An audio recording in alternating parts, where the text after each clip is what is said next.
जय हिंद. वंदे मातरम. मी मागे काय बोललो होतो पाकिस्तान विरोधात? पुन्हा एकदा बोलतो. थोडी रफ लँग्वेज यूज करतो. पाकिस्तान हा जागतिक पातळीवरचा मादरचोद देश आहे. जे काय सिडनीला घडलं, अतिशय वाईट घडलं. म्हणजे आपण कल्पनाही त्याची करू शकत नाही. मी आजही बोलतो, आत्ताही या क्षणाला सुद्धा भारत आणि इस्रायल हे दोन मित्र राष्ट्र आहेत. या दोन राष्ट्रांनी एकत्र यावं आणि एकदाचा पाकिस्तानचा कार्यक्रम करून टाका. त्यांच्या ढुंगणामध्ये, पाकिस्तानच्या ढुंगणामध्ये वरवंट्याला ना मसाला लावायचा आणि तो ढुंगणामध्ये घुसवायचा पाकिस्तानच्या. आता कधी ही भाषा मी वापरत नाही, पण या देशाचं जेव्हा जेव्हा नाव येतं पाकिस्तानचं, तेव्हा जीभ घसरते. तर काही जण म्हणतील, अरे तुम्ही भटजी आहात, तुम्ही गुरुजी आहात, तुम्ही असं नाही बोलायला पाहिजे. कसं सहन करेल कोण?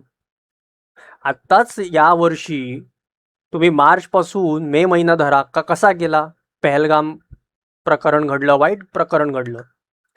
ॲज इट इज तोच प्रकार त्याच स्टाईलमध्ये, त्याच पद्धतीमध्ये ऑस्ट्रेलियाला घडलं.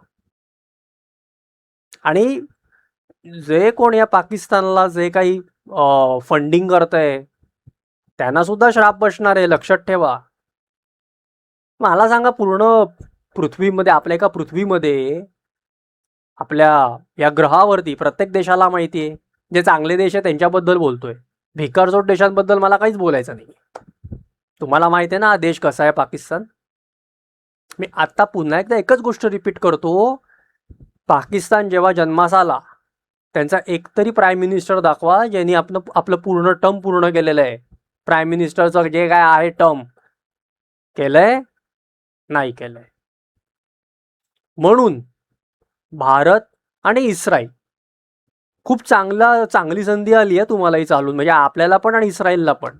एकदा या आणि तिच्या याला घाला ना, पूर्ण या पाकिस्तानची मारून टाका ना.